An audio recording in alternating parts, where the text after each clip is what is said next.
আসসালামু আলাইকুম, কেমন আছেন সবাই? আলহামদুলিল্লাহ আমি ভালো আছি। আপনাদের মাঝে নিয়ে আসলাম সুন্দর আরেকটি ভিডিওটি ভালো লাগলে সবাই লাইক কমেন্ট করবেন আর আমার চ্যানেলটি প্লিজ একটু সবাই সাবস্ক্রাইব করে দিবেন।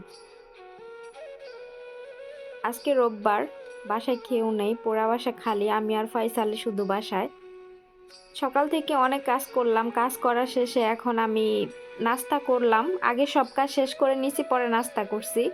কারণ নাস্তা করে যখন বসি না তখন আর কোনো কাজ করতে মনে চায় না, এর জন্য আগে সব কাজ করে নিছি, তারপরে নাস্তা করছি। নাস্তা করা শেষে এখন টাইম দেখি 9:30 বাজা গেছে। তো 9:30 বাজার টাইম, যেহেতু 9:30 বাজা গেছে, তো রান্নাটা অবশ্যই বসাই দিই। আর আজকে ওরা সবাই স্কুলে গেছে, প্রথম দিন, ওরা তাড়াতাড়ি চলে আসতে পারে ঠিক না, এই জন্য ভাবলাম যে রান্না বান্নাটা আগে শেষ করি। প্রতিদিন যেহেতু একটা টাইমিং থাকে যে ওরা 1:45টার সময় বাসায় আসে, আজকে তো কোনো টাইমিং নাই, যেহেতু প্রথম দিন মাদ্রাসার, তো আজকে তাড়াতাড়ি চলে আসবে এর জন্য। তো আমি এখানে মেন গেটটা খুলে দিলাম, নফ আসার সময় হয়ে গেছে, ও ম্যাডাম বলছে যে ও তাড়াতাড়ি আসতে পারে, এর জন্য আগে থেকে খুলে রাখলাম। তো আপনাদের সাথে একটা বিষয় শেয়ার করি। সকালবেলা ওদের 3 বোনের 3টা ফোন আমি চার্জে দিয়ে রাখছিলাম, এখন 2 ঘন্টা হয়ে গেছে চার্জার থেকে খুলে রাখলাম। আর এই ড্রয়িং রুমটা যে দেখতে পারতেছেন, এখানে দেখেন 2টা আইপ্যাড আছে, তারপরে ল্যাপটপ আছে। ল্যাপটপটা ওই সামনের রুমে আছে, এখন এখানে নাই। আর এখানে 3টা ফোন, এগুলো সমস্ত কিছু এইভাবে রেখে আমরা যখন বাইরে যাই এইভাবেই কিন্তু বাসা খালি করে যাই। মেন গেট তালা থাকে না, তারপর ঘর তালা থাকে না, কোনো কিছুই তালা থাকে না, সব কিছুই খোলা থাকে। আমরা কখনো লক করি না বাইরে বের হইলে।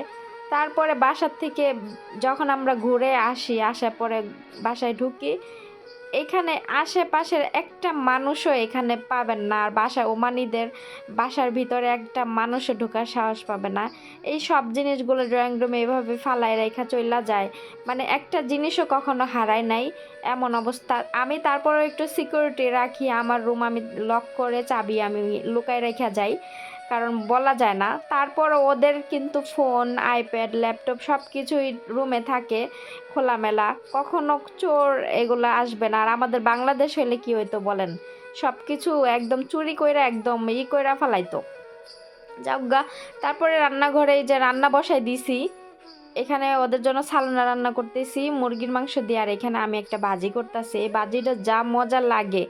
আমি এখানে পাতাকপি দিছি আর একটা আলু, আমি যেভাবে আলু ভাজি করে ওইভাবে ঝুরি ঝুরি করে কাইটটা দিছি। আর মুরগির মাংস ছোট ছোট করে, যেভাবে কলিজা করে, কলিজা করে না, কাটে ওইরকম করে আমি মুরগির মাংস কাইটটা দিছি। তারপরে এই যে আদা রসুন বাটা অল্প অল্প সব মশলা দিয়া আমি এই ভাজিটা করতেছি। তো অনেক দিন নিজের জন্য কিছু রান্না হয় না, সবার কাজ করতে করতে নিজের জন্য যে কিছু করতে হবে এটাই আমি ভুলে যাই, আর আলসামির জন্য আমি করি না। তো এখানে আমি আজকে ভাবলাম যে না, আজকে অনেক দিন পরে একটু সবজি আলাদাভাবে খাইতে মন চাইছে, তো আমি এই জন্য ভাজিটা করলাম। তো ভাজিটা আমার হয়ে গেছে প্রায়, আর একটু রাখবো, রাখলেই তারপরে নামাই ফেলবো। আর এইদিকে ফয়সাল দেখেন কি করে, হাসাহাসি করতেছে ও। ও আজকে হুট করে সকাল থেকে মানে কি কি যেন ভাবে, কারণ এতদিন ওর মা বোন সবাই বাসায় ছিল, আজকে সবাই চলে গেছে, ও বলতে পারে না যে ওরা কই গেল, কিন্তু ও কিছু একটা ভাবতেছিল সকাল থেকে। তারপর আমি ফ্রিজে অনেক সবজি ছিল, গতকালকে বাজার করছে আমার ম্যাডামের হাজব্যান্ড, সব কিছু ডিসকাউন্টে পাইছে নাকি। আর গত মাসে যে আমার ম্যাডাম বাজার করছে, মাসের বাজার, সেখানে ফুলকপি নিয়ে আসছিল। তো ফুলকপি আমাকে একটা আমার জন্য নিয়ে আসছিল, তো আমি এখানে একটু খাইছি আর একটু বাকি আছে, ওইটা রমজানের আগে খেয়ে শেষ করতে হবে, নাহলে রমজান মাসে রোজা থাকবো আর হাবিজাবি খাওয়া হবে না। আর এখানে মালটা, আপেল, আরও খাস পাতা সালাদের জন্য, শসা, টমেটো, এগুলো নাকি সব 10 রিয়ালে পাইছে, 10 রিয়ালে ডিসকাউন্টে নিয়ে আসছে। ওই যে আমার বাসার সামনে একটা দোকান দেখতে পারতেছেন, নূর শপিং মল, তো একটুখানি দেখা যাচ্ছে ওই দোকান থেকে সব ডিসকাউন্টে সবজি দিয়ে দিছে। তো কালকে রাতে এগুলো নিয়ে আসছে, তো আনার পরে আমি, ও আচ্ছা, সাথে পেঁয়াজও ছিল, আনার পরে আমি এভাবে ফ্রিজে রেখে দিছিলাম, সকালবেলা এগুলো সব গুছাইলাম।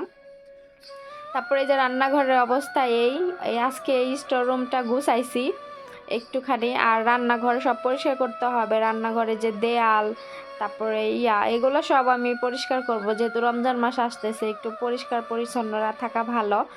আর রান্নাঘরের দেয়ালগুলো একটু নোংরা হয়েছে, এগুলো পরিষ্কার করে ফেলবো, কারণ রমজান মাসে আমি কোনো বাড়তি কাজ করি না। আমি শুধু রান্নাবান্না, আমার যেহেতু রান্নার চাপ একটু বেশি থাকে, আমি রান্নাবান্না করি। আবার ওদের জন্য যারা ওই নফ তা ফেসাল এরা তো রোজা থাকে না, এদের জন্য আবার দুপুরে রান্না করতে হয়। তো আমি এজন্য আমার একটু কাজের চাপ বেশি পড়ে যায়। আবার বিকালবেলা আমি ৩টার সময় রান্নাঘরে আসি, একদম মাগরিব পর্যন্ত, ইফতারের আজানের পর্যন্ত আমার রান্নাঘরে থাকতে হয়। তো এই জন্য আমি রমজানের আগে সব কাজকর্ম শেষ করে রাখি, যাতে করে রমজানে আমার কোনো ভারী কাজ করতে না হয়। যেহেতু রোজা থাকবো, আর রোজা থেকে এত ভারী কাজ করলে হয়তো বা আমার অনেক খারাপ লাগবে। তারপরে এই যে প্রতিদিনের কাজগুলো প্রতিদিন করে রাখবো, যেমন কাপড় ধোয়া, আয়রন করা, ঘর তোর ঝাড়ু দেওয়া, এগুলা প্রতিদিন করব। কিন্তু এর বাইরে যে কাজগুলো আছে মোছামুছি, এগুলা করব না রোজার 1 মাস। তারপরে এই যে আমার ভাজি হয়ে গেছে, এখন ভাজিটা আমি নামাই ফেলবো। নামাই আমি বক্সে ভরে আমি আমার রুমে নিয়ে যাব, কারণ আমি আজকে এই ভাজিটা দুপুরে খাবো আর রাতে খাবো, তাহলে শেষ হয়ে যাবে। আমার আবার বাসি জিনিস খাইতে মনে চায় না, যে নাইলে বেশি করে যে ভাজি কইরা রাখমু, এখন খামু আর রাত্রে খামু, ওই পরের দিন খামু, তা কিন্তু না। আমার বাসি জিনিস খাইতে মন চায় না, বাসি জিনিস খাই না। তো ভাজিটা মাশাআল্লাহ অনেক সুন্দর হয়েছে, আপনারা এইভাবে ভাজি করে খাইয়া দেখেন, অনেক মজা লাগে। তো আমাকে একটা আপু কমেন্ট করছিলেন যে আমি রান্না বান্না করি, তারপরে রান্না বান্নার মধ্যে আমি কি কি মশলা ব্যবহার করলাম, কতটুকু পরিমাণে ব্যবহার করলাম, এগুলো আমি কেন শেয়ার করি না। এগুলো শেয়ার করতে বলছেন। আবার লাস্টে রান্না বান্না শেষে সুন্দর একটা বাটিতে মানে বেড়ে ওইটাকে পিকচার তুলে ভিডিও করে করতে বলছেন।